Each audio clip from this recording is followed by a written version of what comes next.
So Agrippa, that Agrippa he's talking about is the Agrippa who met with Paul now, and says, "Do you think you can convince me to be a Christian in such a short time?"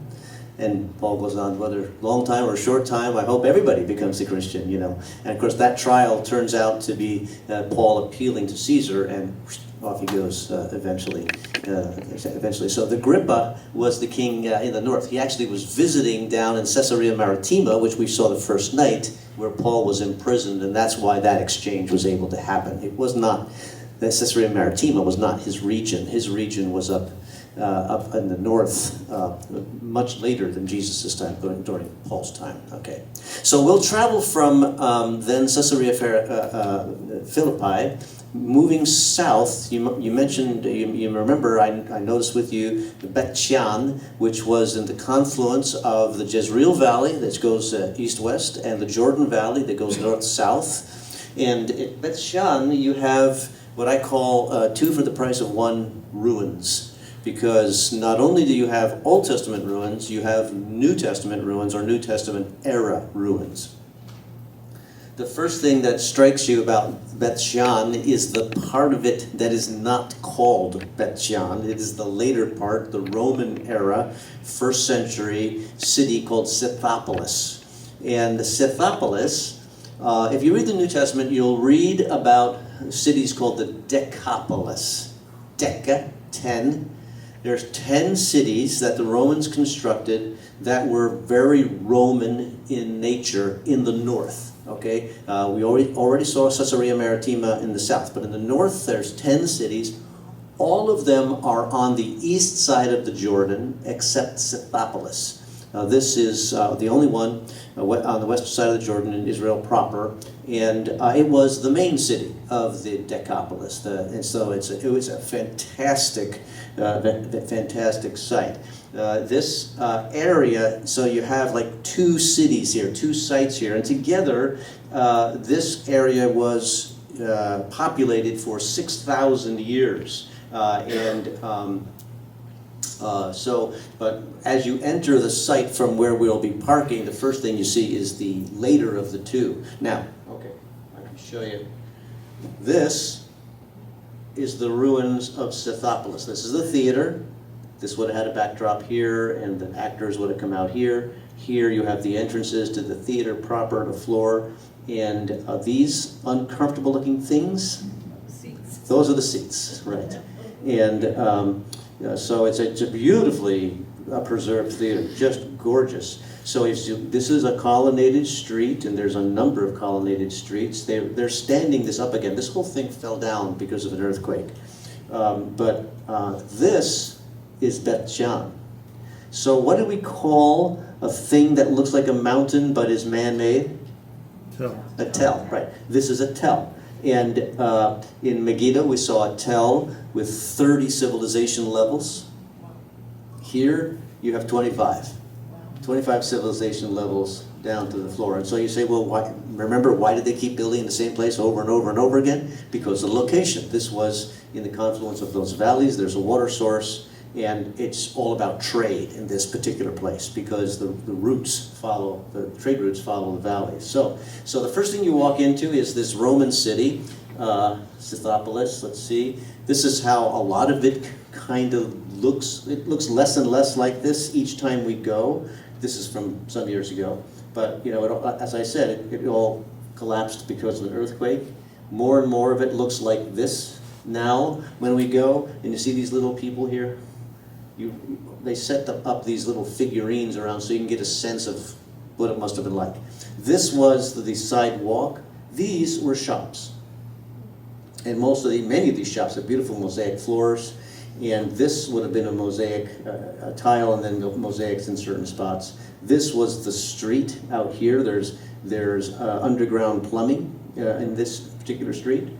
And beautiful location. This city had lights. At night it was oil lamp lit all down, and this was all white marble. So at night it would have been quite the scene in Scythopolis. Let's see. This guy shows up from time to time. And In the back there, I think that's the bathhouse.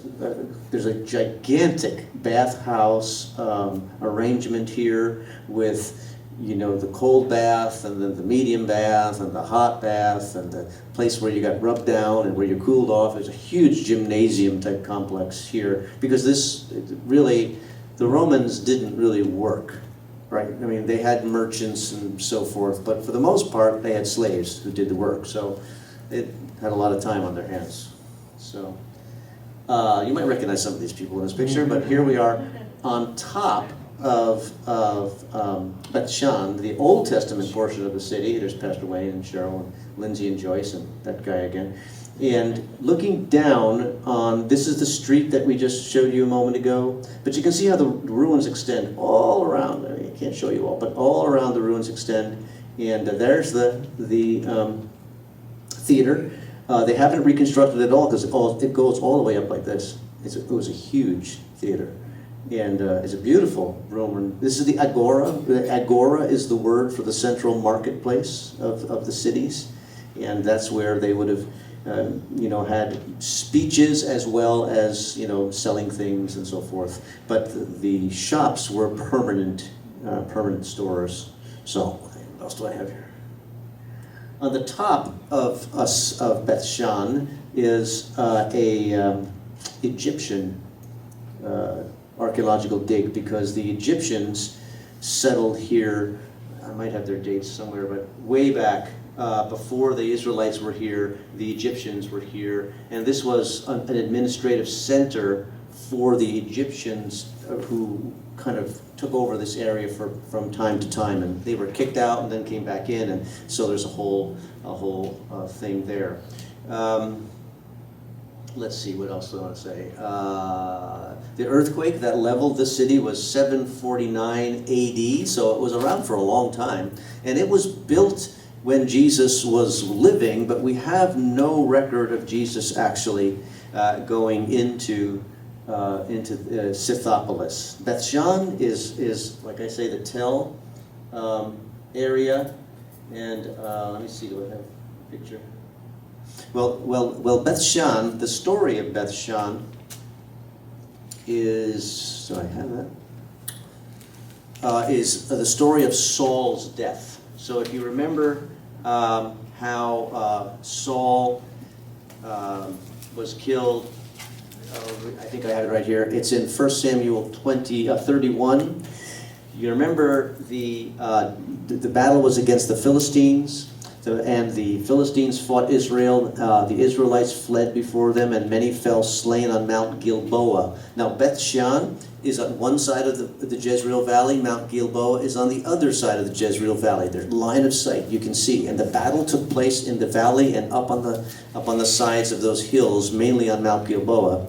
The Philistines pressed hard after Saul and his sons. They killed his sons, Jonathan, Abinadab, Malchishua, and the fighting grew fierce around Saul. When the archers overtook him, they wounded him critically. Saul said to his armor-bearer, "Draw your sword and run me through, or these uncircumcised fellows will come and run me through and abuse me."